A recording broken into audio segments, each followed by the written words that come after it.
ഇന്നിപ്പോൾ ഒരു വെള്ളിയാഴ്ചയാണ്. കാലത്ത് എനിക്ക് കുന്നംകുളം വരെ ഒന്ന് പോകേണ്ട ഒരു കാര്യമുണ്ടായിരുന്നു. ഒരു 3-4 പേരെൻ്റെ കൂടെ വരാനുണ്ട്.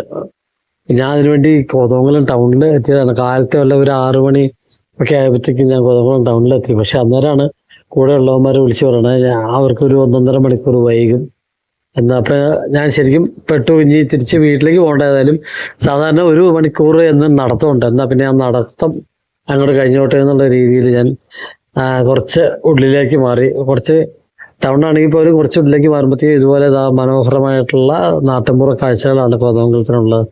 നമ്മൾ ശരിക്കും കോതമംഗലം അറിയപ്പെടുന്നത് തന്നെ gateway to the high ranges എന്നാണ്.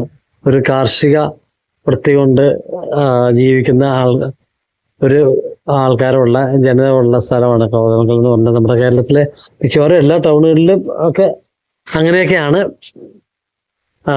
അപ്പോൾ ഇതിലൂടെ ഞാൻ നടക്കുന്നു. ഞാനിപ്പോൾ ഈ നടക്കുന്നത് ഞാൻ നേരത്തെ പഠിച്ച മാർ അത്തനേഷ്യസ് കോളേജിൻ്റെ മുമ്പിലേക്കാണ് ഞാൻ നടക്കുന്നത്. കാരണം കുറേ നാളായി ഞാൻ ഈ കോളേജ് കാണുമ്പോൾ എനിക്ക് നല്ല ഒരു ഭയങ്കര നൊസ്റ്റാൾജിയാണ്. ശരിക്കും നമ്മൾ പഠിച്ച ആ ഒരു സ്ഥലം കാണുമ്പോൾ നമുക്കൊരു പ്രത്യേക ഒരു ഇഷ്ടമുണ്ടല്ലോ. ഏതായാലും അങ്ങോട്ട് കയറി ചെന്ന് തുടങ്ങി. ശരിക്കും ഒരു കോളേജ് ഉണ്ട്, ഈ മാർ അത്തനേഷ്യസ് കോളേജ് ഉണ്ട്, Mar Athanasius college of engineering ഉണ്ട്, അതേപോലെ തന്നെ മാർ അത്തനേഷ്യസ് റെസിഡൻഷ്യൽ സ്കൂളുണ്ട്. അങ്ങനെ 3 സംഭവങ്ങളുള്ള ഒരു ഇതാണ് ഞാൻ പഠിച്ച കോളേജ്.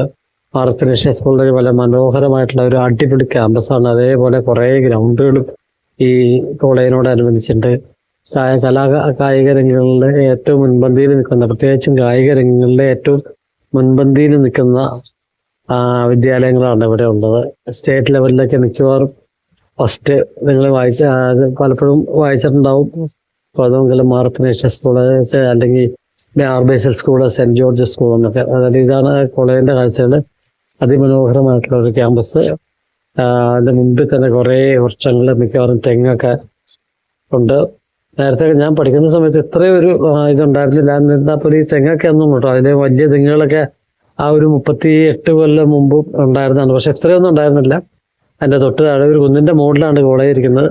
അപ്പോൾ തൊട്ട് താഴത്തേക്ക് ഇങ്ങോട്ട് ഇറങ്ങി ചെല്ലുമ്പോഴത്തേക്കും ഒരു വലിയൊരു ലൈബ്രറി കെട്ടിടമുണ്ട്. അതായത് ഞാൻ പഠിക്കുന്ന സമയത്ത് 38 കൊല്ലം മുമ്പ് തന്നെ ഏഷ്യയിലെ നമ്പർ 1 കോളേജ് ലൈബ്രറികളിലൊന്നാന്ന് പറയണ കേട്ടിട്ടുണ്ട്.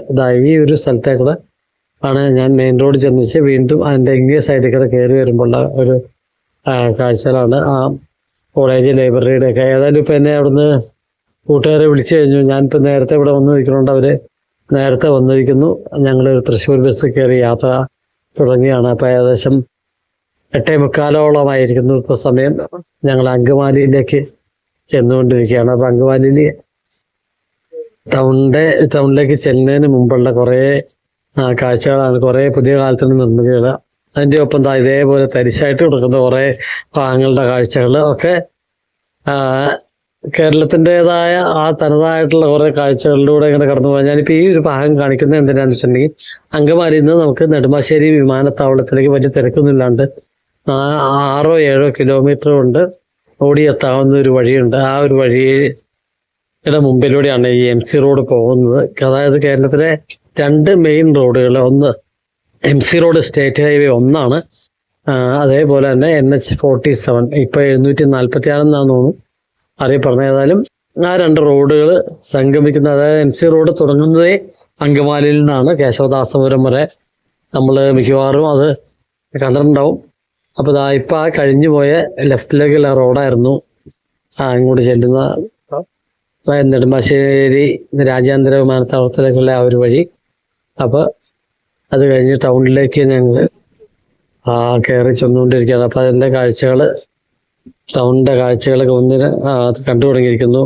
ഇവിടെ ശരിക്കും കാര്യം ഈ ഇത്രയും വലിയ ജംഗ്ഷൻ ആണെങ്കിൽ പോലും ഇതുവരെയായിട്ടും ഇവിടെ ഒരു ഫ്ലൈ ഓവർ വന്നിട്ടില്ല. അതിൻ്റേതായിട്ടുള്ള നല്ല ഗതാഗത കുരുക്കുകളുണ്ട്.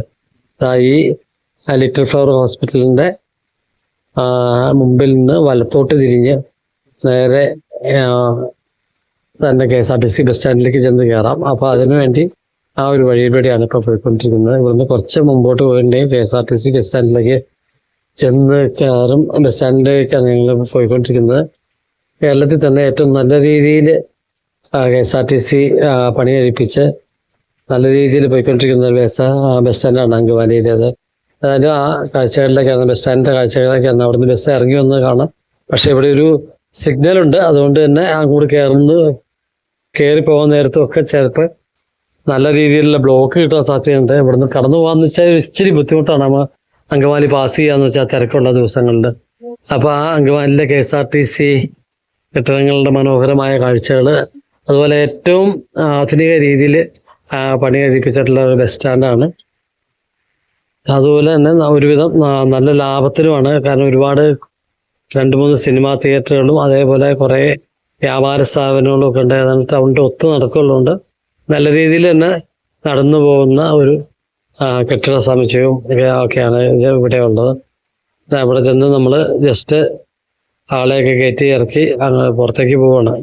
അപ്പം നേരത്തെ അതായത് എറണാകുളം സൈഡിൽ നിന്ന് വരുന്ന വണ്ടികൾ ഈ വഴിക്കാണ് കയറി വരുന്നത്. ഇറങ്ങുന്നത് വീണ്ടും നമ്മളിപ്പോൾ ആ കയറി വന്ന വഴിയിലൂടെ തന്നെ തിരിച്ചു പോയി ആ ഒരു സിഗ്നലിൽ ചെന്നിട്ട് ആ സിഗ്നലിൻ്റെ സമയം നോക്കി, അവിടെ ഒരു വണ്ടി കിടപ്പുണ്ട്, സിഗ്നൽ വന്ന സമയം നോക്കിയാണ് നമുക്ക് ഇവിടെ കടന്നു പോകാൻ പറ്റുള്ളൂ.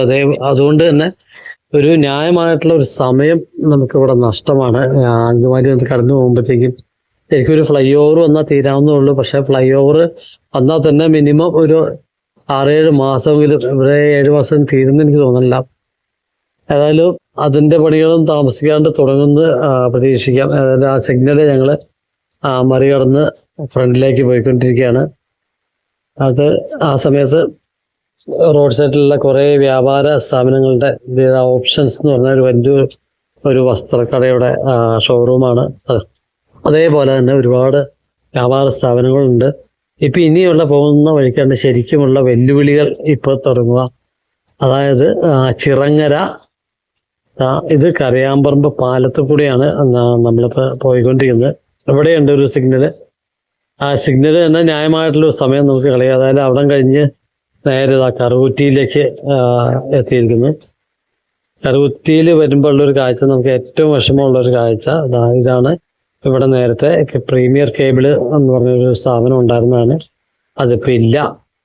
അതിന് പകരം അറ്റ്ലക്സ് എന്ന് പറഞ്ഞ ഒരു വലിയ കൺവെൻഷൻ സെന്ററും അതേപോലെ ഒരു അറ്റ്ലക്സ് സൂപ്പർ സ്പെഷ്യാലിറ്റി ഹോസ്പിറ്റലൊക്കെയാണ് ഉള്ളത്. ബാക്കിയുള്ള സ്ഥലങ്ങൾ ഇങ്ങനെ വെറുതെ കിടക്കുന്നു. അങ്ങനെ നമ്മൾ ചിറങ്ങര, ഞാൻ നേരത്തെ പറഞ്ഞായിരുന്നു, ചിറങ്ങര എന്ന സ്ഥലത്തേക്ക് എത്തിയിരിക്കുന്നു. ഇവിടെയാണ് ആദ്യത്തെ ഫ്ലൈ ഓവർ. ഈ പോണ വഴിക്ക് നമ്മൾ അങ്കമാലി കഴിയുമ്പോൾ ആദ്യത്തെ ഫ്ലൈ ഓവറിന്റെ പണി നടക്കുന്നത്. ചില സമയത്ത് നല്ല ബ്ലോക്കായിരിക്കും. ഏതായാലും ഇന്ന് വലിയ പ്രശ്നങ്ങളില്ലാന്ന് വണ്ടികൾ, ഒരു പക്ഷേ വെള്ളിയാഴ്ചയാണ്, ഇട ദിവസം ആയതുകൊണ്ട് തന്നെ വണ്ടികളുടെ കാഴ്ചകൾ കുറവാണ്. ഇപ്പോൾ ഏകദേശം 9:15 ആയിരിക്കുന്നു. കാര്യം ഓഫീസ് ടൈം ആണെങ്കിൽ പോലും സ്കൂളൊന്നും ഇല്ലാത്തതുകൊണ്ട് വലിയ പ്രശ്നങ്ങളില്ല. ഏതായാലും അത് ഞങ്ങൾ പതുക്കെ പണി നടക്കുന്ന സ്ഥലം പതുക്കെ കടന്നുപോയി ഞങ്ങൾ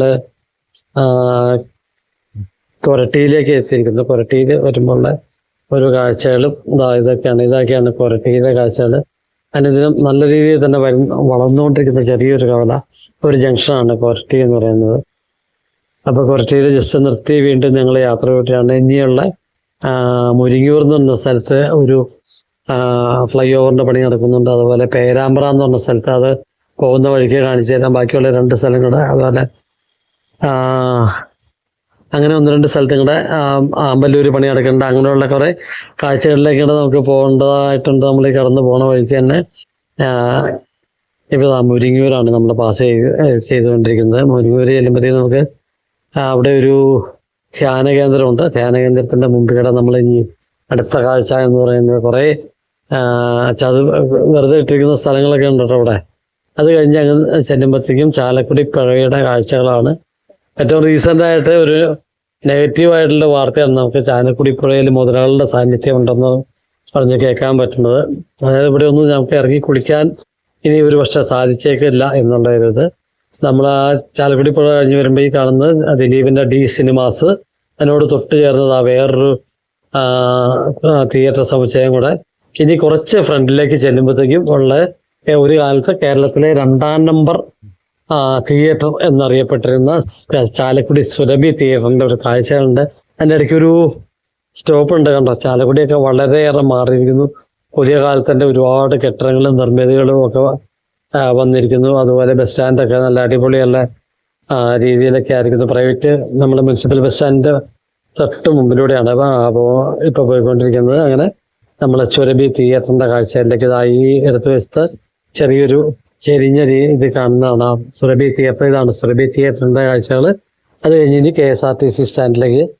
അപ്പോൾ തൽക്കാലം ഈ ഒരു വീഡിയോ KSRTC സ്റ്റാൻഡിൽ ചെല്ലുന്നതോടെ ഞാൻ തൽക്കാലം നിർത്തുകയാണ്. ഇവിടെ ഈ ചാലക്കുടിയിൽ നിന്നുള്ള വീണ്ടും ഉള്ള കാഴ്ചകൾ നമുക്ക് വേറൊരു വീഡിയോയിൽ കാണാം. നമ്മൾ KSRTC സ്റ്റാൻഡിലേക്ക് ചെല്ലുമ്പോൾ എന്തോരം ബൈക്കുകളായി സൈഡിൽ വെച്ചാണെങ്കിൽ പാർക്കിങ്ങിന് കൃത്യമായിട്ടുള്ള സ്ഥലമില്ലാത്തതുകൊണ്ടുള്ള പ്രശ്നമാണ്. അങ്ങനെ പതുക്കെ KSRTC സ്റ്റാൻഡിലേക്ക് കയറുന്നതിനായിട്ട് തുടങ്ങുകയാണ്. ഇത് റെയിൽവേ സ്റ്റേഷൻ റോഡ് കൂടിയാണ് KSRTC സ്റ്റാൻഡിലെത്തിയിരിക്കുന്നു. അപ്പോൾ ഈ വീഡിയോ തൽക്കാലം ഇവിടെ നിർത്തുന്നു.